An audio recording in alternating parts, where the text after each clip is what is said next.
Salve, salve concurseiro, salve, salve concurseira. Estamos começando um conteúdo importante para você que está estudando aí na peleja dos estudos. Vamos falar sobre a improbidade administrativa. Eu sou esse cara aqui, ó. Vou colocar meu nome para você ver quem eu sou, o professor Ronaldo Paiva.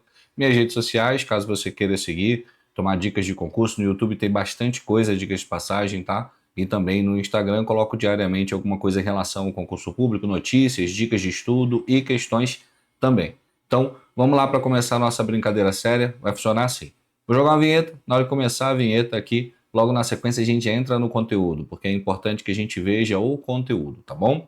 Algumas considerações importantes no início, que eu vou colocar ali para a gente poder trabalhar esse conteúdo, mas você vai ter tudo que precisa para poder gabaritar a improbidade administrativa na sua prova. Combinado? Então, solta a vinheta.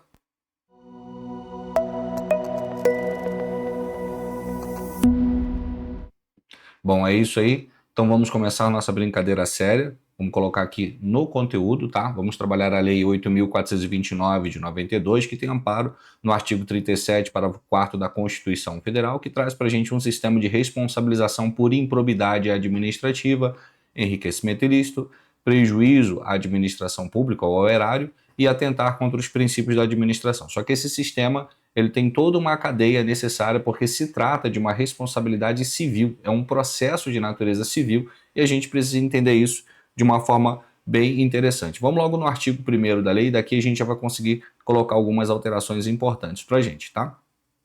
Você vai baixar essa legislação, eu vou colocar o link na descrição, mas você vai baixar essa legislação para fazer uma leitura sempre quando possível. Não precisa fazer uma leitura, sabe, aquela sangria desatada, eu tenho que ler a lei, eu tenho que decorar a lei. Não, não é isso. Eu vou te mostrar os artigos que você vai precisar ler mais um pouquinho do que outros. Mas tudo que eu falar aqui você vai ver que vai estar escrito na legislação. Claro que eu não vou colocar na ordem dos artigos, eu vou colocar numa ordem didática para que você consiga entender e compreender esse sistema de responsabilização. Tranquilo? Então, vamos aqui. A primeira consideração importante que a gente tem sobre a Lei de Improbidade Administrativa. Ela sofreu grandes alterações pela Lei 14.230 de 2021. Então, ela foi alterada, vamos colocar aqui, ó, a Lei de Improbidade, a Lei de Improbidade Administrativa, ela foi alterada, sofreu alterações consideráveis,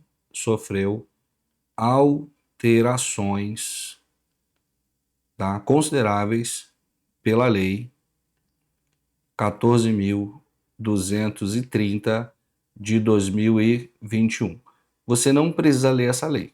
Você só tem que baixar o link que eu coloquei aqui para que você consiga ter a lei atualizada, tá bom? O texto já vai estar compilado, então significa que você já está com todas as alterações pertinentes. Por que é importante falar sobre isso?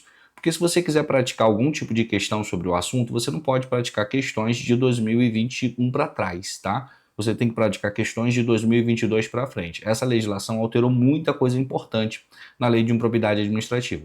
Então, para que você não tenha aquela capacidade cognitiva, sabe, de aprender errado e depois ter que reformar esse conhecimento que você absorveu errado, então nem faça isso. Pegue a legislação atualizada e faça questões atualizadas sobre o tema. Combinado isso? Beleza. Então, olha o que o artigo 1º traz para a gente aqui de muito importante. Vou pegar um marca-texto aqui.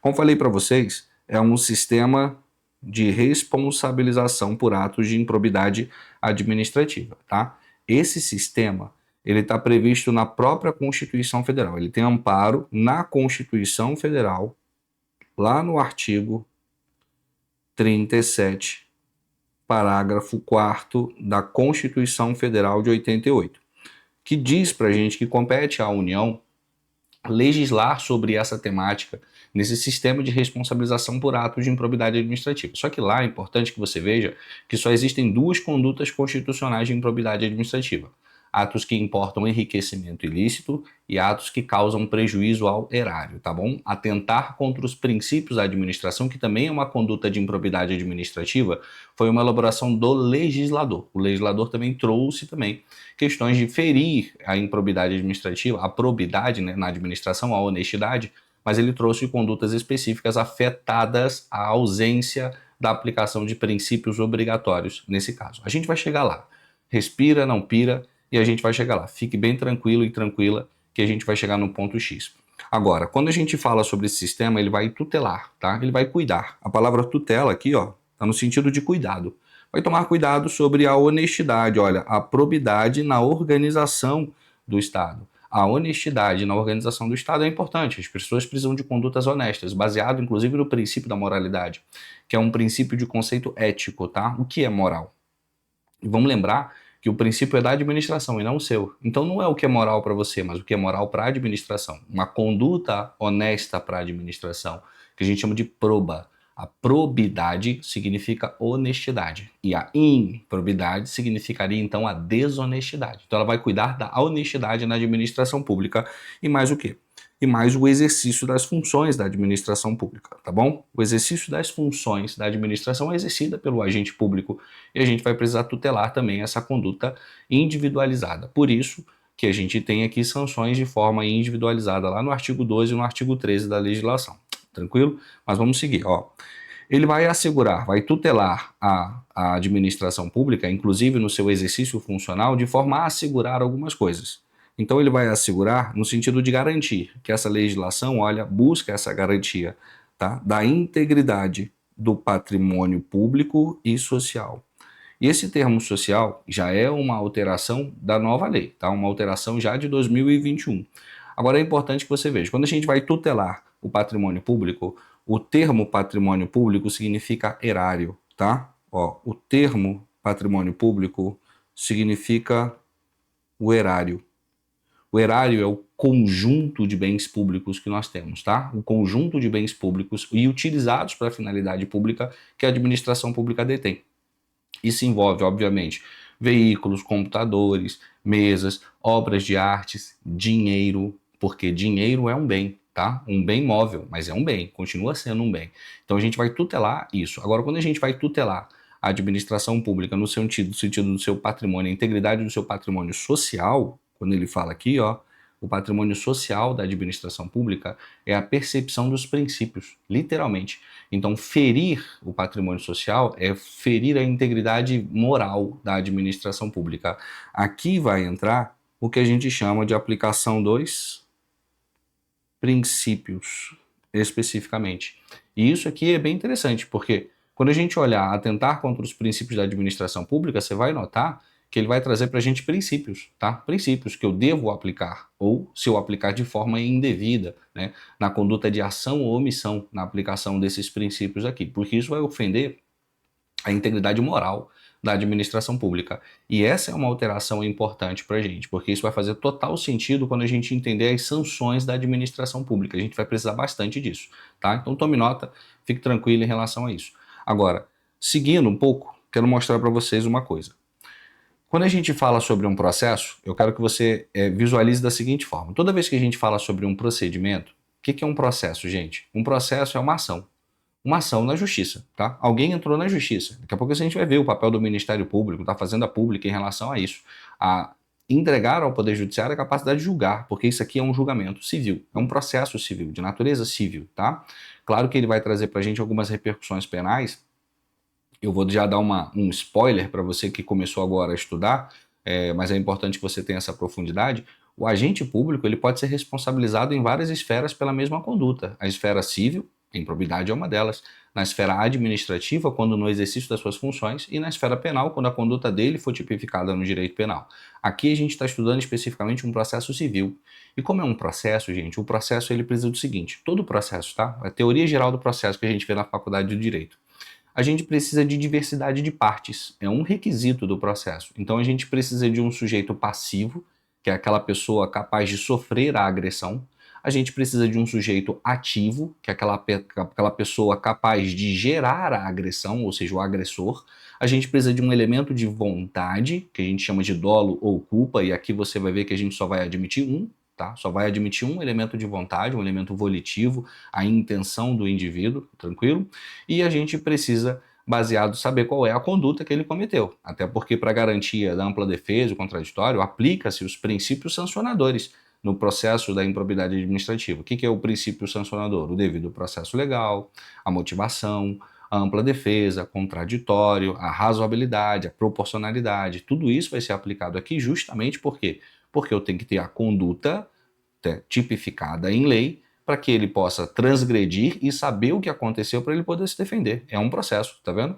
Então, como é que a gente vai concatenar nossas ideias? A gente vai concatenar da seguinte forma: a gente vai ver o sujeito passivo, ou seja, quem sofre a agressão, tranquilo? Quem pode sofrer a agressão da improbidade? Quem é sujeito à lei de improbidade e deve observância a esse sistema de proteção ao erário, tranquilo? E depois a gente vai ver o sujeito ativo, o elemento de vontade e quais são as condutas, para depois a gente montar o nosso processo. Fica mais coerente a gente ver dessa ordem, porque assim a gente consegue visualizar na prática, tá? Eu gosto de um direito prático, particularmente, tá? O juridiquês, ele serve só para atrapalhar a nossa capacidade cognitiva. Eu costumo dizer o seguinte: o direito é babaca. Por que o direito é babaca? Porque ele é uma ciência elitista, tá? Ele é uma ciência que ele é rebuscada no seu português de um jeito. Não é que isso é ruim, tá?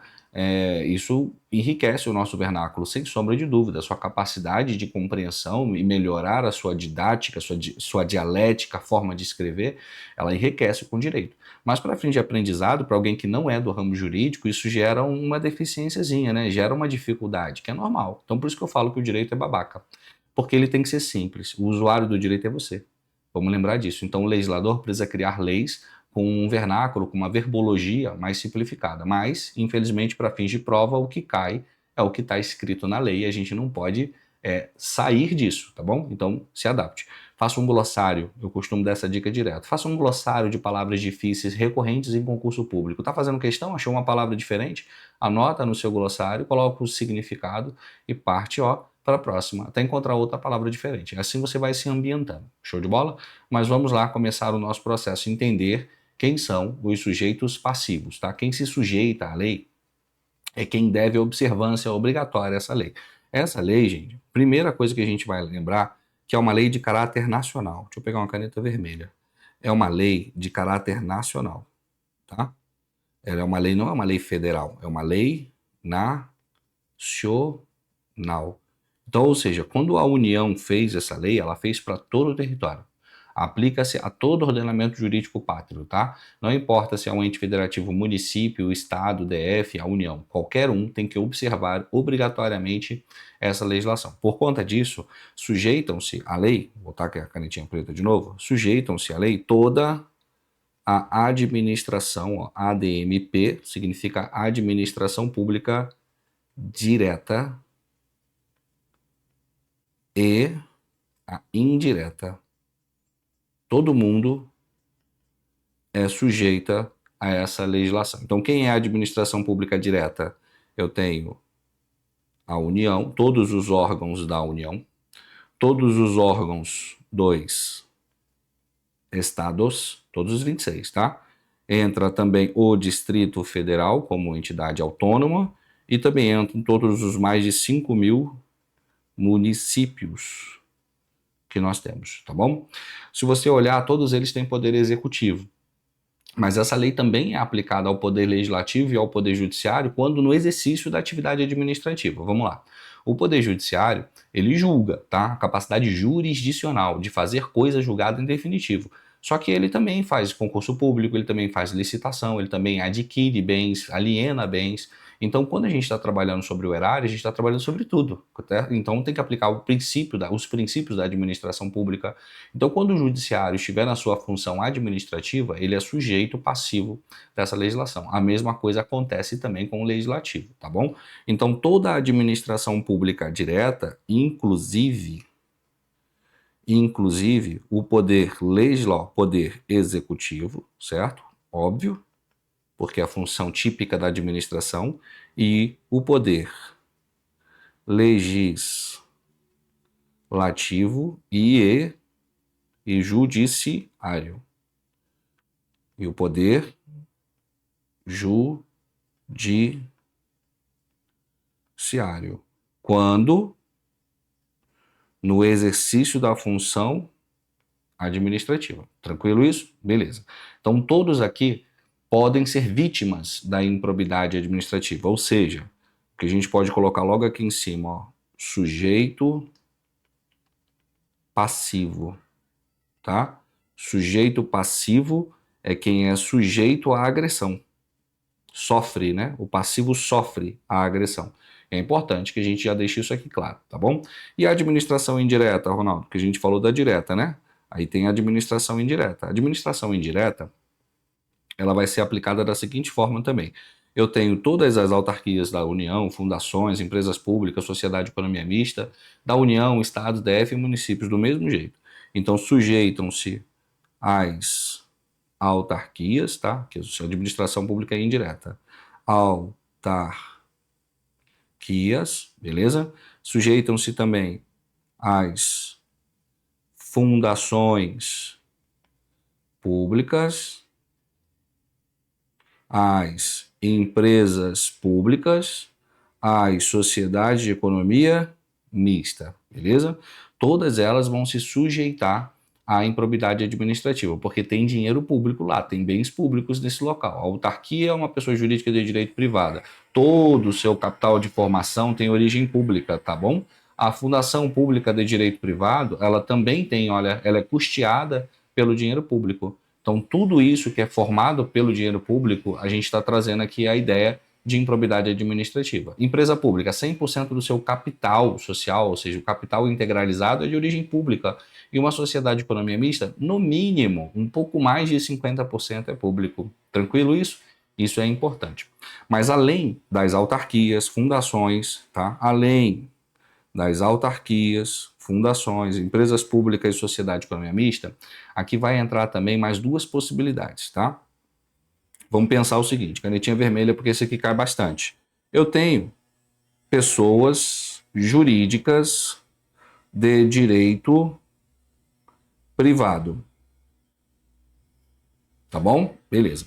Essas pessoas jurídicas de direito privado, ela recebe o que a gente chama de subvenção pública, repasse de verba ou incentivo fiscal ou creditício.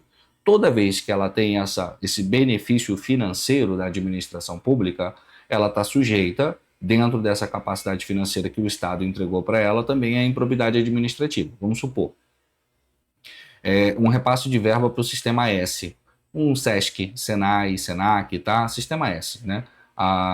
Tem vários, tem a BDI, Agência Brasileira de Desenvolvimento Industrial, também faz parte do Sistema S, tem vários. Imagina, existe um repasse de verba para poder fazer uma atividade de fomento. Aí o SESC passa, por exemplo, a fornecer uma atividade hospitalar odontológica para a comunidade local dele. Ou então uma atividade cultural, de livro, esse tipo de coisa. Então imagina, aí alguém vai lá no SESC e subverte esse dinheiro para fins pessoais. O SESC acabou de ser vítima de improbidade administrativa, claro, naquele dinheiro público que foi colocado lá dentro. Então, se tem dinheiro público, tá? Seja por subvenção, vou colocar os termos aqui, ó. Seja por subvenção pública, subvenção, seja por repasse, tá? Seja por repasse, seja por incentivo, tá? Incentivo fiscal ou creditício, ou seja, em todos os casos, todos os três aqui são formas de dinheiro, tá bom? São formas de dinheiro. Subvenção, isso aqui. Repasse e incentivo fiscal ou creditício, tanto faz. Compreendido isso? Então também é sujeito passivo da improbidade administrativa. Só que tem outra pessoa jurídica de direito privado também. E aqui pode ser inclusive da administração pública indireta. Nesse caso, é o que a gente chama da sociedade de economia mista, mas não precisa ser necessariamente ela. Pensa o seguinte, eu sou uma pessoa jurídica, mas para minha formação, para minha construção, para eu existir, uma pessoa jurídica de direito privado, teve um investimento público, ou seja, existiu um dinheiro, um capital inicial para a gente poder formar essa pessoa jurídica. Ou então, o Estado foi lá e comprou ações, né? Pode ser assim? Pode ser. Vou te dar um exemplo. A hidrelétrica de Itaipu, que é uma hidrelétrica internacional, ela é uma pessoa jurídica de direito privado, tá bom? E a União, pessoa jurídica de direito público, a União, ela tem 18% de Itaipu. Então a União, ela não é uma sociedade de economia mista, mas a Itaipu não é uma sociedade de economia mista, mas 18% dela é dinheiro público, não é dinheiro público, porque é pertencente à União, nesse caso, ó, pertence à União especificamente. Então esse percentual de participação que é dinheiro público, é sujeito à improbidade administrativa. Por exemplo, o Banco do Brasil é uma sociedade de economia mista, tá? E 58% do Banco do Brasil pertence à União. Por exemplo, um banco local, BRB, eu sou daqui do Distrito Federal, que tem um Banco de Brasília. O Banco de Brasília é uma sociedade de economia mista, tá? E na sociedade de economia mista, o governo do Distrito Federal, né, o Distrito Federal, ele tem 62% do BRB. Tá vendo que esse percentual, tá? Porque eu consigo ver quantidade nesse caso. Aí nesse quesito quantidade, a participação, tá? Vai ser proporcional ao dinheiro público, tranquilo? Se houve dinheiro público para sua formação ou aquisição de ações para essa pessoa jurídica, aí neste caso, a participação será proporcional ao investimento público, tranquilo? Nessa aqui, tá? Nesse outro caso. Então será proporcional ao investimento público, nesse último caso aqui. Então, todas essas personalidades que eu coloquei aqui podem sofrer a improbidade administrativa, tranquilo? Todas elas podem sofrer a improbidade administrativa, seja toda a administração pública direta, inclusive o poder legislativo e judiciário quando no exercício da função administrativa, toda a administração pública indireta, tá? Autarquias, fundações, empresa pública ou sociedade economista, não me importa se ela é da União, Estados, DF, municípios, toda pessoa jurídica de direito privado que receba subvenção, repasse de verba, incentivo fiscal ou creditício, tá? E toda pessoa jurídica que tenha um investimento público na sua formação. Toda ela, tá? Que tenha investimento público na sua formação. Nesse caso, vai ser proporcional a esse dinheiro investido nessa instituição de direito privado. Tranquilo? Então, todas essas pessoas são o que a gente chama de sujeitos passivos, tá? E são sujeitos que devem observância ao sistema de proteção ao erário. Tranquilo isso? Beleza, isso aqui é só um passo para a gente poder evoluir. Onde é que a gente tem mais dificuldade? Onde é que a galera tem mais dificuldade, gente? No sujeito ativo, tá bom? Porque o sujeito ativo, ele pede um conceito de agente público. Então vamos lá. Quem pode cometer a improbidade administrativa? Isso aqui é importante, ó. Quem pode cometer a improbidade administrativa? Eu tenho 3 sujeitos aqui. 3 sujeitos que cometem improbidade administrativa. Eu tenho canetinha preta, eu tenho quem a gente chama de agente público. Esse agente público causa muita confusão, principalmente em bancas como FGV e Sebrasp, tá? Porque quem é o agente público? O agente público é uma pessoa natural. Como colocar isso aqui, ó? É uma pessoa física. Não é uma pessoa jurídica, é uma pessoa natural. Sendo uma pessoa natural que estabelece um vínculo com a administração pública, tá? Um vínculo com a administração pública, seja direta ou indireta, não me importa, tá? O que eu quero é este vínculo aqui, ó.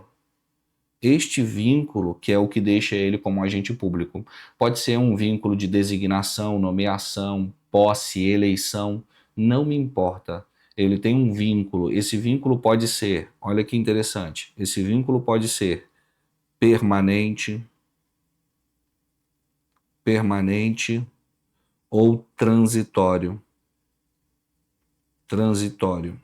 Pode ser remunerado ou não remunerado. Pouco importa. O que importa é o vínculo, tá bom? Aí o que acontece?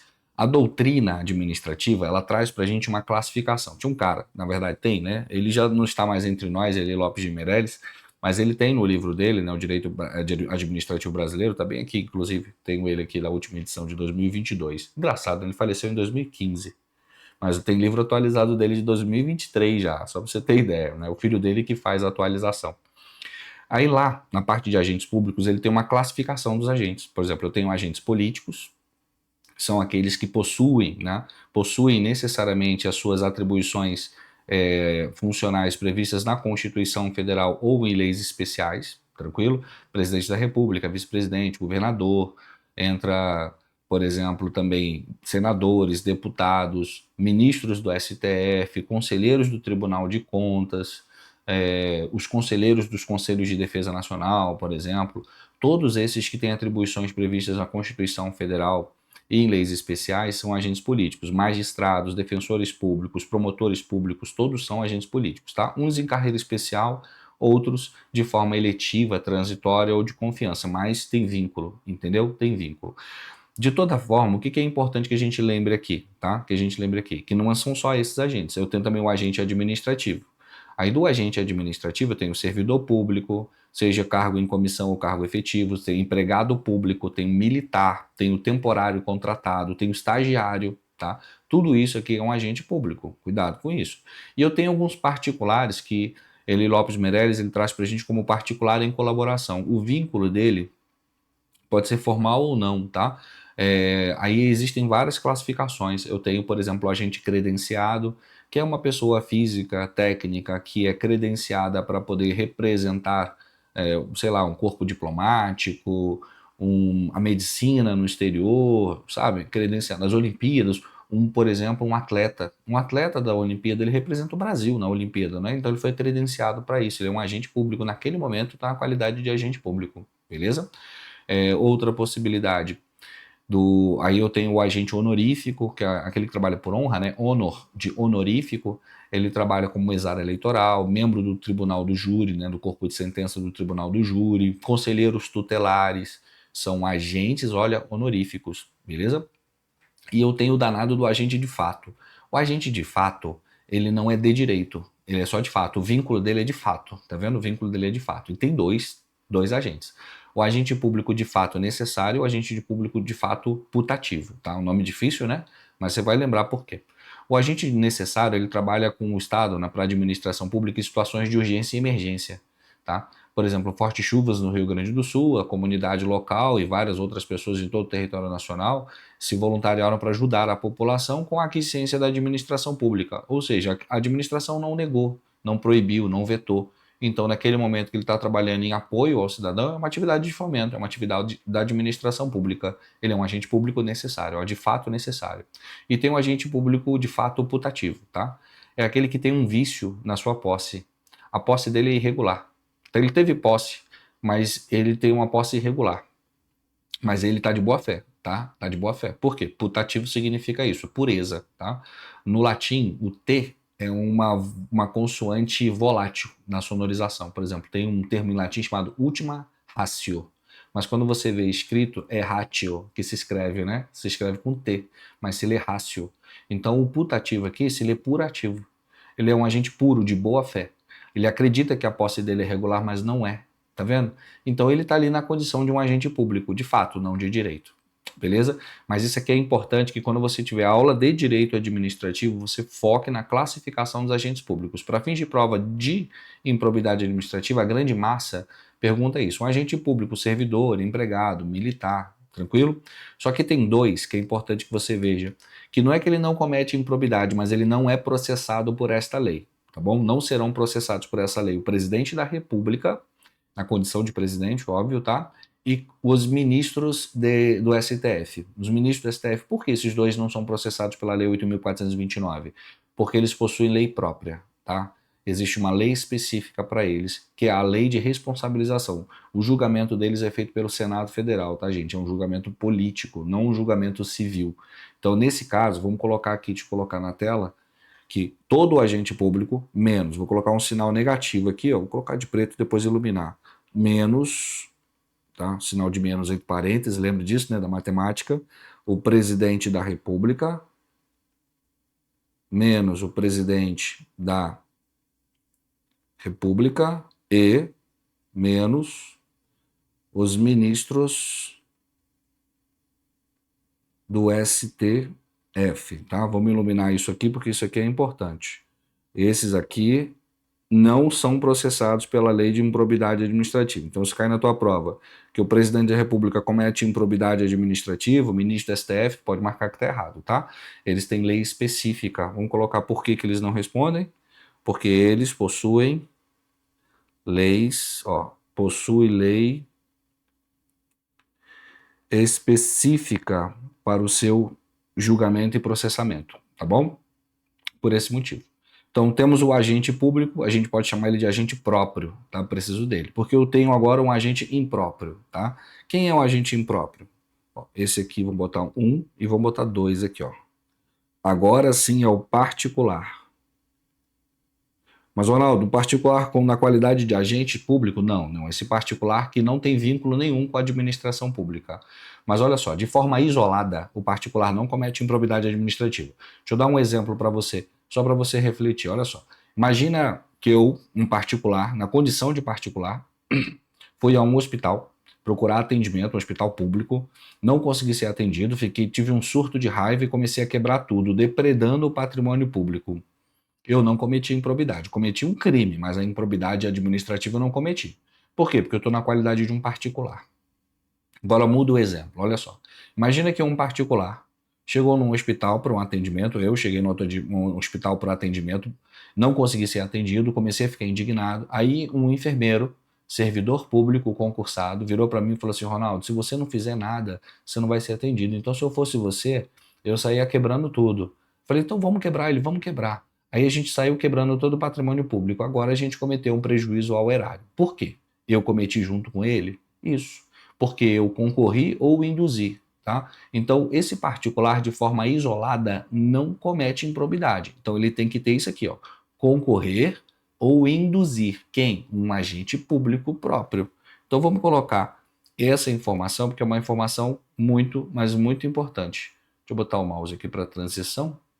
Tá aqui, tá? Então, um particular, de forma isolada, ele não comete improbidade administrativa. Ó, para ele cometer improbidade administrativa, ele tem que concorrer ou induzir. Quem, gente? O agente público, beleza? O agente público. Claro que vai ter outra possibilidade que eu vou mostrar aqui embaixo, mas a grande massa é o seguinte, ó. O mais interessante que você tem que lembrar é que este particular, ele não comete improbidade de forma isolada.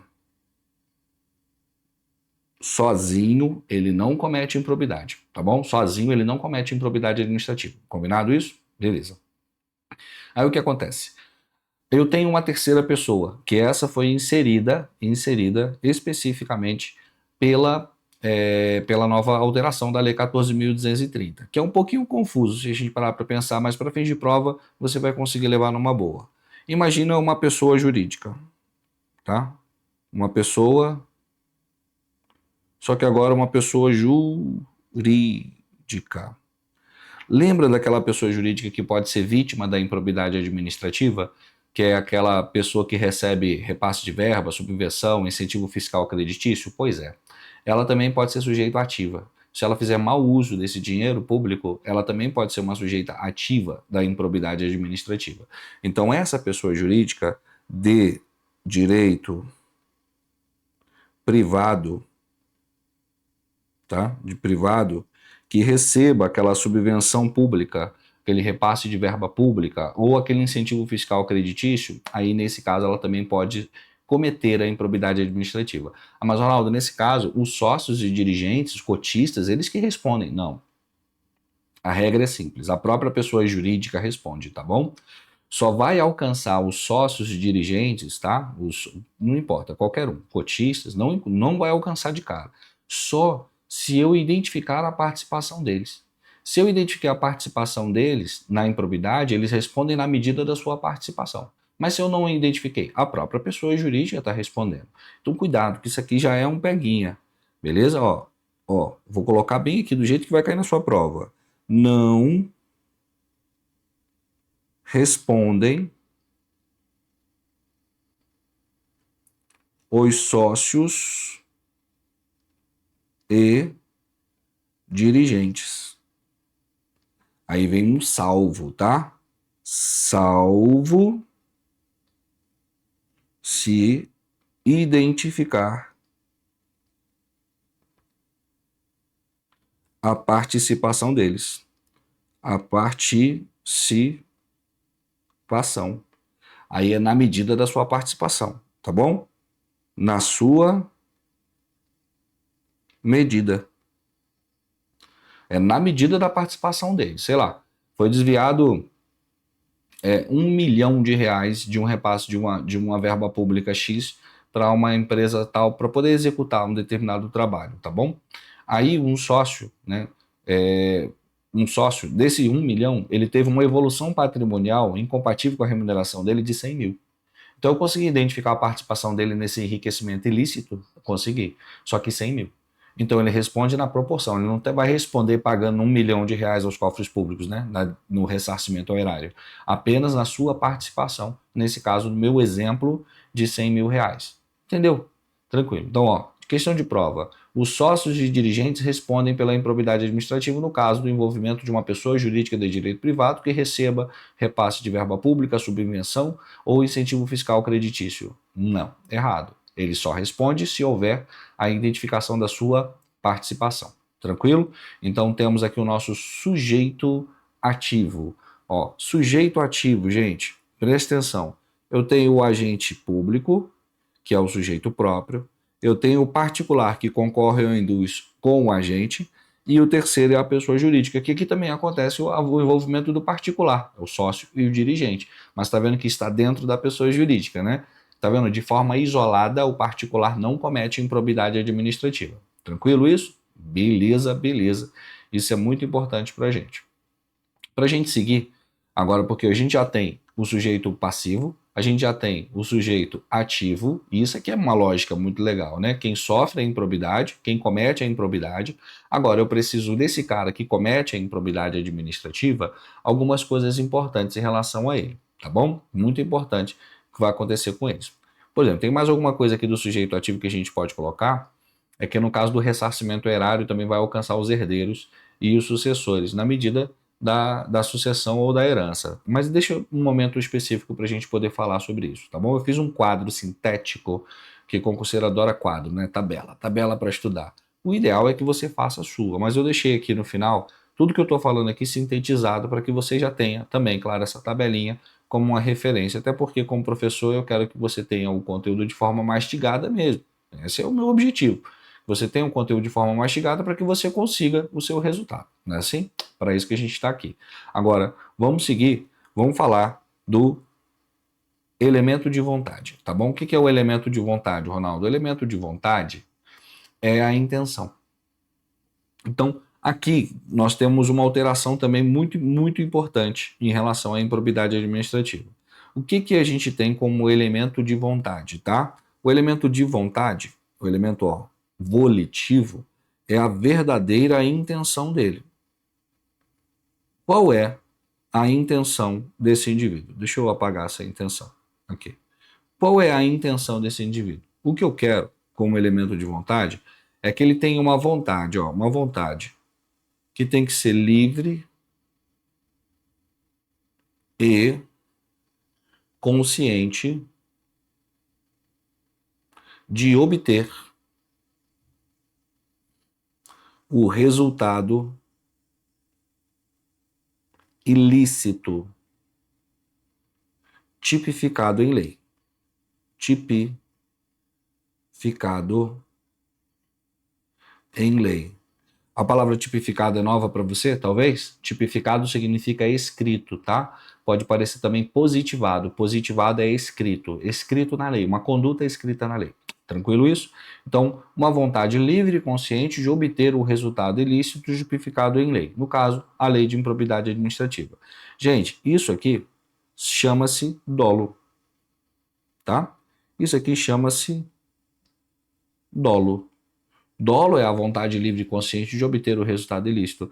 Só que é tão interessante que aqui não cabe nem dolo genérico, tá? Aqui tá vendo que ele tem que ter o resultado específico, tá vendo? O resultado, obter um resultado ilícito tipificado em lei, nós chamamos isso de dolo específico. De dolo específico. Então ele tem que ter esse dolo específico, tá? Ele tem que querer o resultado. E por conta disso, é importante que você já veja o seguinte: existe outro elemento de vontade que não se aplica à improbidade administrativa. O elemento que não se aplica, vamos colocar ele bem aqui, Vamos botar assim, ó. Não aplica, tá? Botar uma caixinha para que você não erre isso, beleza? Essa caixinha ficou um prisma ali, ficou bem legal. Tá? Não se aplica o que, Ronaldo? A culpa como elemento de vontade. Por que a gente não aplica a culpa como elemento de vontade? Historicamente, antes da alteração de 2021, existia no prejuízo ao erário, tá? Agora não. Então, a culpa não é aplicada na lei de improbidade administrativa. A culpa, gente, ela pode aparecer com 3 nomes. Ela pode aparecer também, ó, por negligência, por imperícia ou por imprudência. Esses termos, todos eles são formas de culpa. A pessoa foi negligente no seu dever de agir, tá? Ela foi imprudente, ou seja, ela agiu demais, mas agiu de forma, sabe, sem levar em consideração normas de segurança. Ou ela foi imperícia, porque imperita, né? Nesse caso, já conjugado, porque ela, nesse caso, ela deveria ter a tecnicidade para fazer e não tinha. Então, ela não queria o resultado, mas provocou o resultado. Isso chama-se culpa. Eu visualizo a possibilidade, mas acredito que não vai acontecer comigo. Isso é culpa, tá vendo? A culpa, gente, ela não pode ser admitida mais na improbidade administrativa. Então toma muito cuidado com isso. A questão vem assim, ó, a questão vem bem simples. Ronaldo, por um ato de negligência, por pura negligência, causou um prejuízo ao erário. Nesse caso, Ronaldo deverá ser processado pela Lei 8.429, à luz da lei. Está errado, porque isso é culpa, tá? Então, fulano, agindo de forma culposa, pô, já sabe que está errado. Por improbidade administrativa não cabe o elemento culpa. O único elemento cabível é o dolo, tá? E mesmo assim, gente, tem que ser um dolo específico, tá bom? Um dolo específico. Combinado isso? Show de bola. Então a gente não vai considerar dolo algumas coisas, tá? Vamos pensar comigo aqui. Não é considerado dolo. Não é considerado como dolo. Como dolo. Tá? O que eu não vou considerar como dolo? Vou botar 2 coisas aqui. Três coisas, tá? Imagina o seguinte, um exemplo didático, tá? Exemplo é melhor porque você consegue visualizar. Imagina o seguinte, sou um agente público, estou no exercício das minhas funções e meu filho está quase saindo da escola, imagina. Aí eu pedi para um motorista oficial que trabalha comigo para buscar o meu filho na escola. Eu consciente de que era algo ilícito, porque eu estou usando a máquina pública em proveito próprio. Aí ele, né, foi lá e buscou os meus filhos e trouxe para mim. Eu cometi improbidade por enriquecimento ilícito, né? Eu tive uma vantagem indevida em virtude do meu cargo e função. Então aqui é enriquecimento ilícito, já adiantando para você a tipologia. Aí, e ele? Ele não. Ele teve a mesma intenção que eu de obter um resultado ilícito? Não. Ele só estava exercendo a função de motorista oficial. Então, o exercício das funções sem a intenção de obter um resultado ilícito não pode ser considerado como dolo. Entendeu isso? Beleza. Tem que ter a mesma intenção. Então, o exercício funcional por si só não é considerado dolo. Ele tem que ter a intenção, tá bom? Vamos pegar o mesmo exemplo e rebuscar ele para você. Tô lá trabalhando, falei em voz alta, falei assim, pô, tenho que buscar meus filhos na escola e vai ser difícil, eu não vou conseguir, estão quase saindo. Aí ele, pô, seu Ronaldo, pode deixar que eu busco. Como é que você vai buscar ele? Vou pegar o carro ali, o veículo oficial é mais rápido, é só ligar a sirene e ninguém me para, eu vou lá e busco rapidão. Aí ele foi lá e buscou. Beleza. Ele teve uma intenção de obter um resultado ilícito? Não. Ele foi voluntário? Foi. Voluntário foi. Mas o resultado ilícito, em virtude do cargo com função, ele não teve. Tá bom? Então, nesse caso, a voluntariedade sem a intenção de obter um resultado ilícito também não é dolo. Então, a voluntariedade, ó, a voluntariedade, só ela por si só, ela não pode ser considerada dolo. Mas, Ronaldo, como assim? Como é que eu não vou considerar dolo? Vamos botar assim como doloso agora, só para você ver. Imagina que eu tô lá, falei, eu preciso de ajuda, gente, eu preciso de alguém para buscar meus filhos na escola. Ele, pode deixar que eu busco. lá na escola do senhor. Pego o veículo oficial ali, ligo a sirene e ninguém vai me parar. Mas quanto é que o senhor me dá em troca? O que o senhor pode fazer por mim? Agora ele teve uma intenção de obter o resultado ilícito em virtude do cargo ou função. Entendeu? A mera voluntariedade, não. Ele vai responder, tá? Por uma lei administrativa, sem sombra de dúvidas, mas por improbidade administrativa, gente, ele não cometeu, tá bom? Agora vem uma coisinha interessante. A gente vai ver lá, principalmente no artigo 9 e no artigo 10, nas condutas de enriquecimento ilícito e de prejuízo ao erário, de que quando a gente trabalha a questão da dúvida, né, porque lá é um rol exemplificativo, as condutas, os incisos desses dois artigos são exemplos, né, notoriamente aquilo ali ó, é improbidade administrativa, mas não é só aquilo, é um rol exemplificativo, tá bom? Exemplificativo, não taxativo, não exaustivo. Olha os termos jurídicos aparecendo aí para você se ambientar. Aí nesse caso, é possível que a gente tenha uma dúvida jurisprudencial ou jurisdicional. O que é uma dúvida jurisdicional? É uma dúvida entre tribunais. Um tribunal considera aquela conduta como improbidade, outro tribunal considera que não é improbidade. Um entende que aquilo é dolo, outro entende que aquilo não é dolo. Então, quando houver dúvida, eu não posso processar o indivíduo por improbidade administrativa. O Ministério Público vai ter que pedir arquivamento desse processo. Então, quando a gente tem a divergência, tá? Ó, a divergência jurisprudencial não pode ser considerado como dolo, tá bom? Então, se eu tiver o que a gente chama de divergência, tá? Jurisprudencial, mesmo que depois ela tenha pacificado, gente, não pode retroagir. É uma interpretação, e a interpretação não pode ser retroativa, tá? Ah, no futuro todo mundo acha que é improbidade administrativa. Posso desarquivar? Não pode. Porque houve a dúvida no momento da compreensão do fato. Então, se é dúvida jurisprudencial, um juiz, um juiz não, né? Juiz não faz jurisprudência, quem faz jurisprudência é tribunal. Um tribunal pensa de um jeito, outro tribunal pensa de outro. Não tem como fazer, é dúvida, né? A gente tem lá no direito aquela indúbio pro réu, a dúvida favorece o réu nesse caso, vai pedir o arquivamento ao Poder Judiciário, o Poder Judiciário vai arquivar e não vai poder desarquivar depois, só com fato novo, não por mudança de interpretação. Entendeu isso? Beleza. Tem algumas coisinhas interessantes em relação a isso também, por exemplo, tem o bis in idem, deixa eu colocar aqui para você na tela, para você me ver maior, tá? Por exemplo, no caso da pessoa jurídica, aquela pessoa jurídica de direito privado, quando ela comete a improbidade administrativa lá no sujeito ativo, imagina que ela já está sendo processada pela lei anticorrupção. Gente, se ela está sendo processada por duas leis, ela não pode ser processada por duas leis da mesma natureza. A lei de anticorrupção é uma lei de natureza civil também, administrativa e civil, né? Então, nesse caso, se ela já estiver respondendo pela lei anticorrupção, ela não responde pela improbidade administrativa, não é que ela não cometeu. Mas eu não posso punir ela duas vezes na mesma esfera processual. Não pode. É chamado bis in idem. Não pode. É proibido o bis in idem. Tá? Mais do mesmo em latim. Bis in idem. Tá vendo? Por isso que o nome daquele chocolate é bis. Bis para repetir, né? Bis in idem é mais do mesmo. Tá bom? Então, pessoa jurídica de direito privado, se já estiver sendo processada pela lei anticorrupção, ela não pode ser processada pela lei de improbidade. Vamos colocar essa informação aqui, porque talvez é uma informação que seja muito pertinente a vocês, né? A gente volta aqui, ó, e fala aqui da pessoa jurídica, só para incrementar a pessoa jurídica. Pessoa jurídica de direito privado, olha, se ela estiver sendo processada pela lei anticorrupção, lei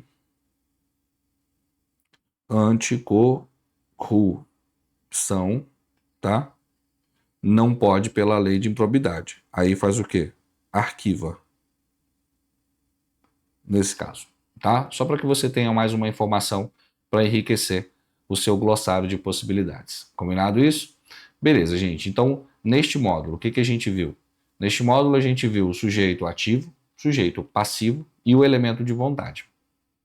Mas ainda tem as condutas, tá? As condutas estão tipificadas no artigo 9º, no artigo 10 e no artigo 11 da legislação. Mas vamos parar um pouquinho para que você tenha mais conteúdo de forma organizada, tá? Fica com esses aqui, porque isso aqui já compreende basicamente do artigo 1º até o artigo 9º, tá? Da lei. Ainda tem mais algumas considerações que a gente vai fazendo ao longo do nosso curso, tá bom? Então, até daqui a pouquinho. Tem outro bloco para você assistir, hein? Não esmoreça não. Até mais.